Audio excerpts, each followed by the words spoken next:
Okay, everyone, it's time to start putting images in our layout.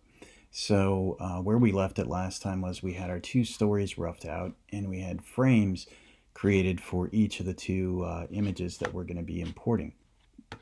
Let me go up here and make sure that we're actually in InDesign, and I'll show you how to do that. There are a number of ways to do that.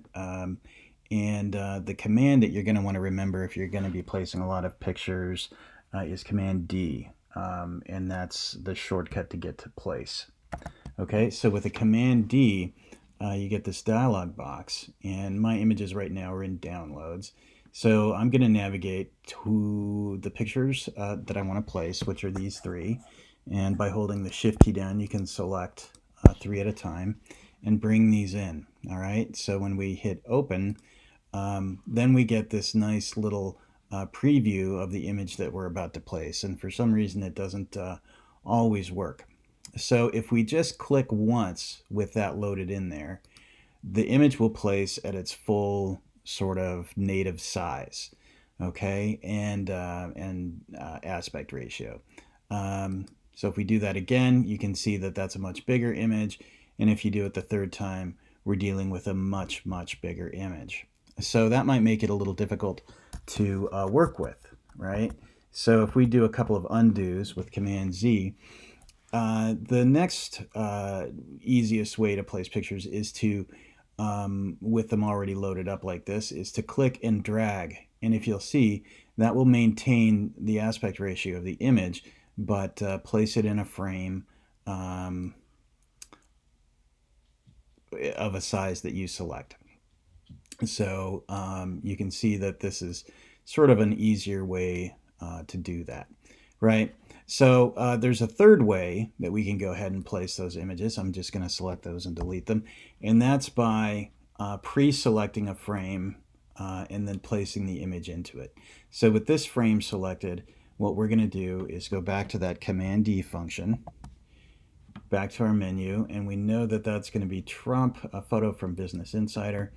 And we're going to hit open, and that's going to drop that photo right in there. And that's a lovely image right there. But that's going to bring it in at its full resolution. And that's the next thing we need to talk about is the frame fitting of this image.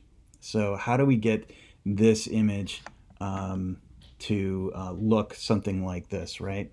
Well, if you go to your direct select arrow, your white arrow, you can actually select the image in the frame. Let me see if I can select that. It's probably so big that we can't even see all of it. See, that's the orange frame that we're looking at right now, right? So you can scale it by selecting that, but it's probably a lot easier just to go back in, and I actually have to deselect it. We just Command Shift A. And so with just the frame selected, I can come down here in my frame fitting options, right? So there are a couple of these that are really useful, and there are a couple of these that are really horrible, right? So the first one is probably going to be the most useful for laying out sort of newspaper style pages. So if we click on that, that one is fill frame proportionally. What that does is it maintains the proportional integrity of the image, but it makes sure that the frame you have selected is completely filled. So if we just go ahead and click that, then all of a sudden that pops into the frame at just the right size. Now, if we go back with our direct select arrow and select the image inside the frame, you can see that the image itself is bigger than the frame, but it crops it and centers it to suit our needs. And if it doesn't, we can continue to tweak that. So let's go ahead and do the same thing with our smaller Obama photograph. So we select the frame, Command D to place, and then we find the Obama from New York Magazine, and then we're going to hit open. And there you can see that that might even be good enough to go with as is, but let's try the fill frame proportionally option. And there we go, we're back in business.